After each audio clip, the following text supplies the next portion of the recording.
இறைக்கி TV வழங்கும் சிறுவர் வசந்தம். நீ பாக்குறதுக்கு அழகா இருக்கிற. நீ அப்பா அம்மா இல்லைன்னு கவலைப்படாத. நான் உனக்கு சோறு, பிஸ்கெட்டு, பால், மீன் எல்லாம் வாங்கி தரேன். நீ என் கூடவே இருந்துடு. நான் உன்னை பத்திரமா பாத்துக்கிறேன். வீடெல்லாம் கட்டி தரேன். அப்துல்லா செல்லம், ஏதுமா உனக்கு இந்த பூனை எங்கிருந்து எடுத்துட்டு வர? குப்பியா இருக்க. யாரு கொடுத்தா உனக்கு? வாப்பா, ஸ்கூலு வெளியில ஒரு பூனை குட்டி போட்டு ரொம்ப நாளா இருந்துச்சு. அதை பார்க்க அழகா இருந்துச்சு. நான் அதுக்கு சாப்பாடுலாம் வைப்பேன். ஆனா இன்னைக்கு பாக்குறேன், அந்த குட்டியோட அம்மாவை ஒரு கார் அடிச்சிடுச்சு ரோட்ல. அது இறந்து போயிடுச்சு. இந்த குட்டி பாவமா அழுத்துக்கிட்டோ இருந்துச்சு, கத்திக்கிட்டோ இருந்துச்சு. அதனால இதை நான் வீட்டுக்கு கொண்டு வந்துட்டேன் வாப்பா. இதை நானே வச்சு வளர்க்கணும் வாப்பா. இது பாவம் தானே. அம்மா வாப்பா இல்லாம இதுக்கு யார் வாப்பா சாப்பாடு போடுவா? செல்ல மகனே அப்துல்லா, இந்த மாதிரி உள்ள உனக்கு இறக்க குணத்துக்கு அந்த அல்லாஹ் தஆலா உனக்கு நல்ல வழியை அமைச்சு கொடுப்பாமா. நீ செஞ்ச இந்த காரியம் ரொம்ப நல்ல காரியம்தாமா. இந்த பூனை குட்டியை ரோட்ல விடாம அல்ல வேலை நம்ம வீட்டுக்கு எடுத்துட்டு வந்துட்ட. ஆனா அந்த பூனையை வளர்ப்பதுல நம்ம ரொம்ப கவனம் செலுத்தணுமா. அதுக்கு வேளாக்கி வேலை, அதுக்கு கரெக்டான நேரத்துக்கு சாப்பாடு கொடுக்கணும், அதுக்கு தண்ணி வைக்கணும். அதை நம்ம கவனமா பார்த்து வளர்க்கணுமா. இதை பற்றி நபிகள் நாயகம் ஸல்லல்லாஹு அலைஹி வஸல்லம் அவர்கள் சில வரமுறைகளை நமக்கு கொடுத்துள்ளாங்கம்மா. அதப்படி நாம செல்ல பிராணியை வளர்த்து வரும் அப்துல்லா செல்லம். செல்ல பிராணிகளை வளர்ப்பதுல நம்மளுக்கு எந்த ஒரு தடையும் இல்லம்மா.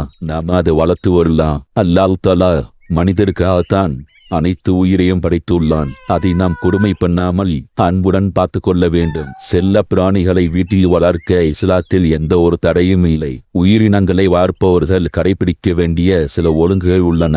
அவற்றை அவசியம் நாம் பேண வேண்டும். இஸ்லாத்தில் பூனை வளர்ப்பதற்கு அனுமதி உள்ளது.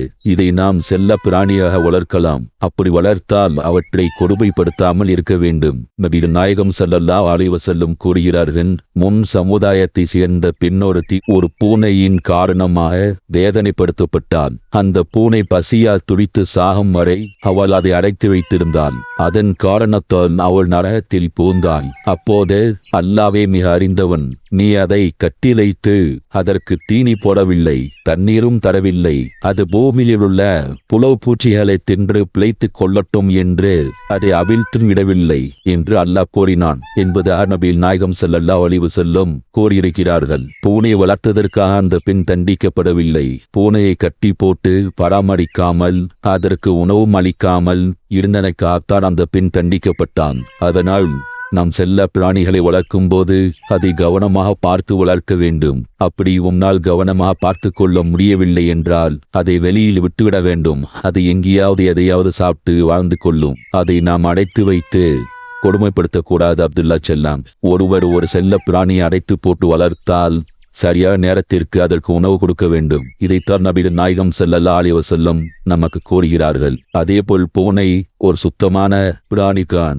அதனுடைய அதிக நேரம் தன் உடலை தன் நாக்கால் சுத்தப்படுத்திக் கொண்டே இருக்கும். நபிகள் நாயகம் ஸல்லல்லாஹு அலைஹி வஸல்லம் அவர்கள் கூறுகிறார்கள், மேலும் ஒரு தண்ணீர் பாத்திரத்தில் பூனை வாய் வைத்து விட்டால் அந்த தண்ணீர் அசுத்தமாகாது என்று நபிகள் நாயகம் ஸல்லல்லாஹு அலைஹி வஸல்லம் கூறினார்கள். இது அசுத்தமான பிராணியோ ஆபத்தான பிராணியோ இல்லை என்பதை இதிலிருந்து நாம் அறியலாம். அபூ கதாதா ரலியல்லாஹு அன்ஹு அவர்கள், உழு செய்வதற்காக தண்ணீர் எடுத்து வைத்தேன். உடனே ஒரு பூனை வந்து அதை குடிக்க ஆரம்பித்தது. பூனை குடிப்பதற்கு ஏற்றவாறு அந்த பாத்திரத்தை சாய்த்தார். என் சகோதரர் மகளே, இதில் ஆச்சரியப்படுகிறாயா என்று கேட்டார். நான் ஆம் என்றேன். இது அசுத்தமானவை அல்ல, இவை உங்களை சுற்றி வளரக்கூடியவையாகும் என்று நபிகள் நாயகம் ஸல்லல்லாஹு அலைஹி வஸல்லம் கூறியதாக குறிப்பிட்டார். அதைப்போல் நாம் செல்ல பிராணிகளை பாசத்தோடும் நேசத்தோடும் வளர்த்து வரலாம். அனஸ் ரலியல்லாஹு அவர்களின் தம்பி ஒரு குருவியை வளர்த்து வந்தார்.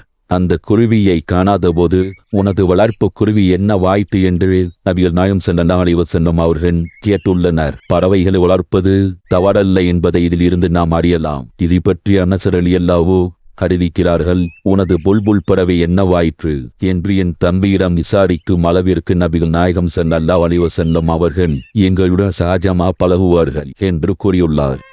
அதே போல் உயிரினங்களை கொடுமைப்படுத்துவது நபிகள் நாயகம் ஸல்லல்லாஹு அலைஹி வஸல்லம் அவர்கள் தடை செய்துள்ளார்கள். உயிரினங்களின் முகத்தில் தீயால் சுட்டு வடு ஏற்படுத்துவதை நபிகள் நாயகம் ஸல்லல்லாஹு அலைஹி வஸல்லம் அவர்கள் தடை செய்துள்ளார்கள்.